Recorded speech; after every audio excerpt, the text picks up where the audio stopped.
Hello friends, welcome है आपका मेरे न्यू चैनल पे।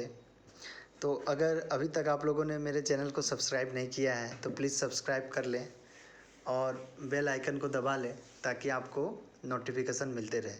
मेनली ये चैनल आपकी कंपटीशन की तैयारी के लिए बहुत ही सहायक सिद्ध होगा और आप इस चैनल की मदद से सरकारी जॉब तक पहुंच सकते हो।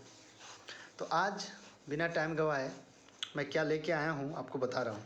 आज मैं भारतीय अर्थव्यवस्था अर्थात इकोनॉमिक्स के कुछ इंपॉर्टेंट क्वेश्चनों को आपके सामने डील करूंगा और इसमें 4 ऑप्शन होंगे और इन 4 ऑप्शन में से एक ऑप्शन सही होंगे, जिसे आप साथ में प्रयास कीजिए कि आपको कितना आता है कितना नहीं, और कमेंट में अपना नंबर ज़रूर बताइएगा। तो बिना कोई टाइम गवाए मैं स्टार्ट करता हूँ। आपका पहला क्वेश्चन है, भारतीय अर्थव्यवस्था कैसी है? इसके 4 ऑप्शन है, पूंजीवादी अर्थव्यवस्था, साम्यवादी अर्थव्यवस्था, स्वतंत्र अर्थव्यवस्था और मिश्रित अर्थव्यवस्था। मतलब भारत की जो अर्थव्यवस्था है वो किस टाइप की है। तो देखिए दोस्तों, मैं आपको इसका आंसर बताता हूँ, आप अपने तैयारी के साथ इसको चेक कर लीजिए। भारत की जो अर्थव्यवस्था है मिश्रित अर्थव्यवस्था है। इसका क्या मतलब हुआ कि भारत की जो अर्थव्यवस्था है ना, उसमें प्राइवेट सेक्टर भी है और गवर्नमेंट सेक्टर भी है। इसका मतलब निजी क्षेत्र भी है जैसे रिलायंस, अडानी, अंबानी, और गवर्नमेंट क्षेत्र भी है जैसे भारतीय रेल, भारतीय स्टेट बैंक।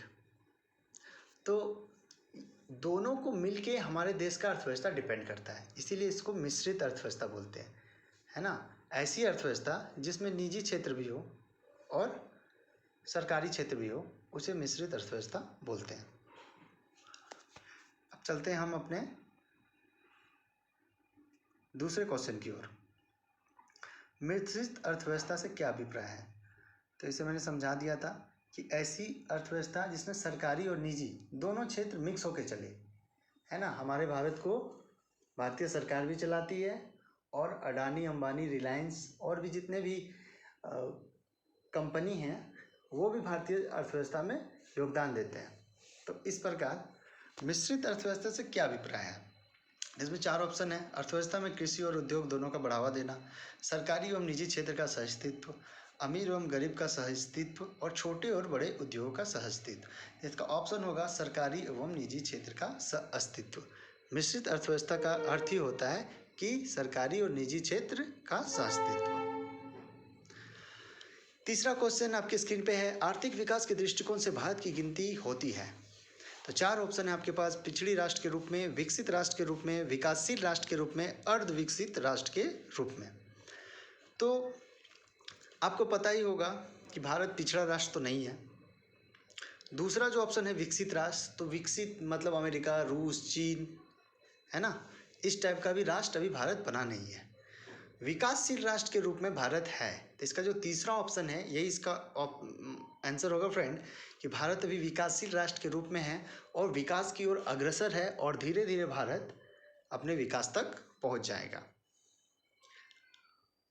नेक्स्ट क्वेश्चन की ओर मूव करते हैं। भारतीय अर्थव्यवस्था को कौन सा क्षेत्र सकल राष्ट्रीय उत्पाद में सबसे अधिक योगदान है? इसके 4 ऑप्शन है, प्राथमिक, द्वितीयक, तृतीय और सार्वजनिक क्षेत्र। तो अर्थव्यवस्था का कौन सा क्षेत्र सकल राष्ट्रीय उत्पाद मतलब में सबसे ज़्यादा योगदान देता है, मतलब हमारे जीडीपी में, है ना। तो ये 4 ऑप्शन में से इसका आंसर दोस्त तृतीय क्षेत्र होगा। अब मैं थोड़ी सी आपको प्राथमिक और द्वितीयक और तृतीयक बता देता हूँ कि क्या है। प्राथमिक क्षेत्र की गतिविधियाँ एकदम फर्स्ट स्टेज की होती है, जैसे कृषि और पशुपालन। अगर कोई आदमी कृषि और पशुपालन से बिजनेस कर रहा है, पैसे कमा रहा है, तो उसे हम प्राथमिक क्षेत्र बोलते हैं, है ना। और द्वितीय क्षेत्र की गतिविधियों में बिजनेस शामिल है, व्यापार, है ना। अगर मान लीजिए किसी ने कृषि से, पशुपालन से दूध, जैसे गाय दूध देती है ना, किसी के पास गाय है, वो दूध का उत्पादन करता है, तो वो प्राथमिक क्षेत्र है। अब वही उस दूध को वो पनीर बना ले, तो एक प्रकार से वो क्या किया, उसको चेंज किया, तो वो एक द्वितीय क्षेत्र हो जाएगा। और तृतीय क्षेत्र में आते हैं जो प्राथमिक और द्वितीय क्षेत्र को सपोर्ट करते हैं, जैसे हो गया हॉस्पिटल, एटीएम, आपका बस ड्राइवर, है ना। तो भारतीय अर्थव्यवस्था में सबसे ज़्यादा उत्पादन तृतीय क्षेत्र का है।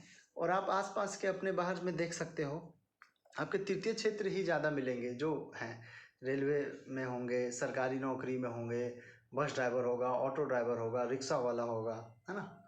तो इस तरह तृतीय क्षेत्र सबसे ज़्यादा उत्पादन देता है। बंद अर्थव्यवस्था वह अर्थव्यवस्था है जिसमें, देखिए 4 ऑप्शन है आपके पास। मुद्रास्फीति पूर्णतः नियंत्रित होती है, घाटे की वित्त व्यवस्था होती है, केवल निर्यात होता है, न तो निर्यात होता है न तो आयात होता है। फ्रेंड्स, जैसे कि आप देख सकते हैं, बंद अर्थव्यवस्था क्लोज इकोनॉमी, बंद का ही मतलब है कि पूरी तरह से पैक। तो ऐसा अर्थव्यवस्था जहाँ ना तो निर्यात होगा ना आयात होगा, उसे बंद अर्थव्यवस्था बोलते हैं।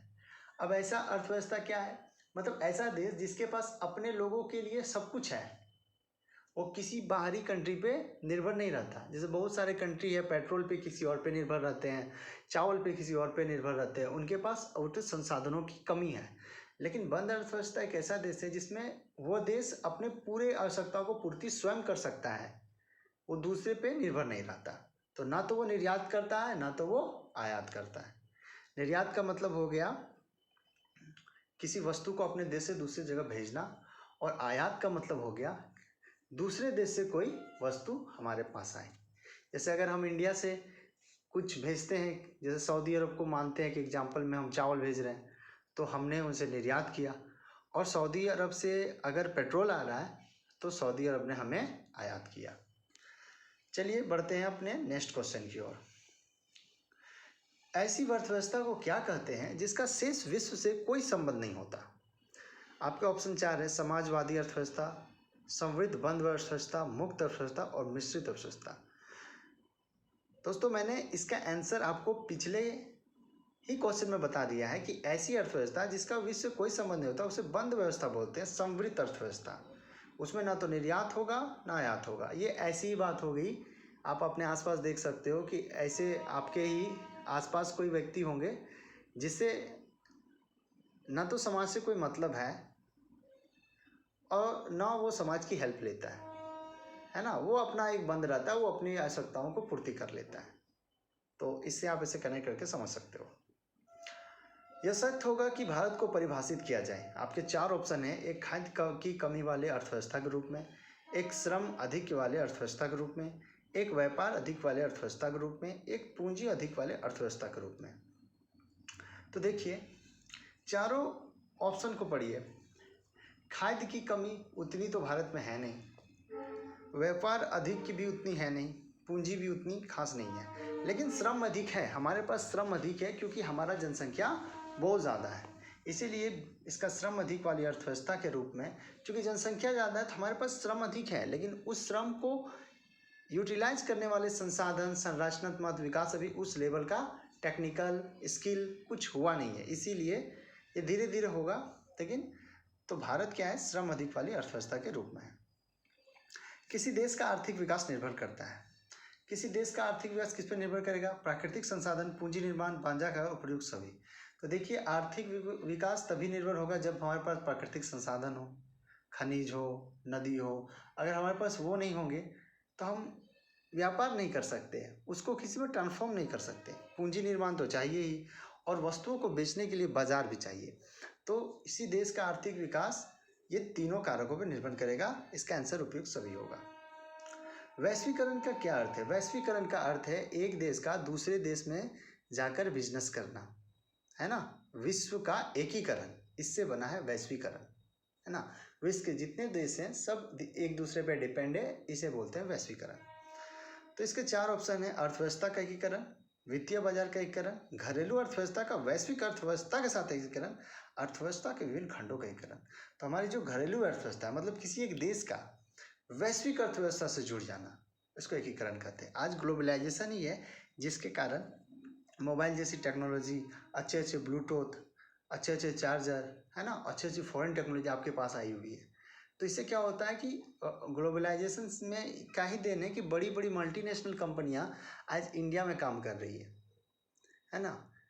तो यहाँ की जो सरकारें हैं उन कंपनियों को स्वागत करती है, थोड़ी बहुत टैक्स लगाती है, और दूसरे देश में भी, दूसरे देश की भी सरकारें भारतीय कंपनियों को, भारतीय वस्तुओं को ज़्यादा टैक्स नहीं लगाती। तो इससे क्या होता है कि बाधा भी थोड़ा कम होता है अंतर्राष्ट्रीय व्यापार में। तो नेक्स्ट क्वेश्चन आपका है, वैश्वीकरण की प्रक्रिया से अभिप्राय है। ऑप्शन है वैश्विक व्यापार गुटों की स्थापना करना, अंतर्राष्ट्रीय व्यापार में बाधाओं को समाप्त करना, विश्व में एकल करेंसी लागू करना, उपयुक्त में से कोई नहीं। तो मैंने आपको अभी तुरंत ही बताया कि जब एक देश दूसरे देश से व्यापार करेगा तो जो बाधाएं हैं वो कम हो जाएगी, क्योंकि एक देश दूसरे पे डिपेंड है, वो भी डिपेंड है। अगर वो कुछ नहीं भेजेगा तो ये भी नहीं भेजेगा। तो इस तरह क्या होता है, वैश्वीकरण के कारण अंतर्राष्ट्रीय व्यापार में बाधाओं को समाप्त होते हैं। तो इसका आंसर होगा बी। तो फ्रेंड्स, मैंने आपको 10 क्वेश्चन बताए। आप अपनी तैयारी 10 में से कितना नंबर आया आप कमेंट करके मुझे बता सकते हैं। और अभी चैनल तो हमारा नया है तो प्लीज़ हमें सपोर्ट करें और चैनल को सब्सक्राइब करें और शेयर करें। जो भी आपके विद्यार्थी हैं, जो कि आपके दोस्त हैं, जो कंपटीशन की तैयारी करना चाहते हैं, तो इसमें आपको बहुत सारे मटेरियल मैं पर डे डालता रहूँगा, तो आप इस पर जुड़ सकते हैं। चलिए एक समरी में हम समझ लेते हैं कि हमने क्या क्या देखा। हमने देखा कि भारत जो है विकासशील देश है, अभी विकसित नहीं हुआ है और ना तो पिछड़ा है, विकासशील देश है। फिर हमने अर्थव्यवस्था के 3 क्षेत्रकों को देखा, प्राथमिक क्षेत्र, द्वितीय क्षेत्र और तृतीय क्षेत्र।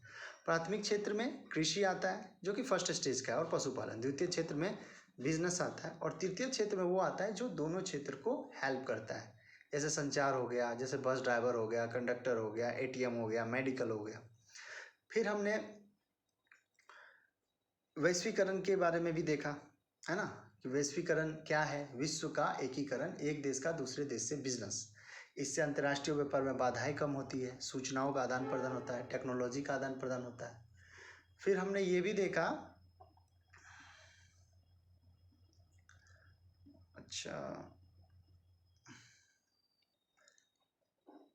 फिर हमने बंद अर्थव्यवस्था को देखा, मतलब ऐसा अर्थव्यवस्था जहाँ ना तो निर्यात होगा ना आयात होगा, वो ऐसी अर्थव्यवस्था जिसमें वो खुद अपने देश को संचालित कर सकता है, वो किसी पे डिपेंड नहीं करता, वो आत्मनिर्भर होता है, उसे हम बंद अर्थव्यवस्था बोलते हैं, उसे समृद्ध अर्थव्यवस्था बोलते हैं। तो इन सब पॉइंटों से आप बहुत सारे क्वेश्चन को सॉल्व कर सकते हैं। अगर आपको वीडियो अच्छी लगे तो लाइक करें, चैनल को सब्सक्राइब करें। Thank you.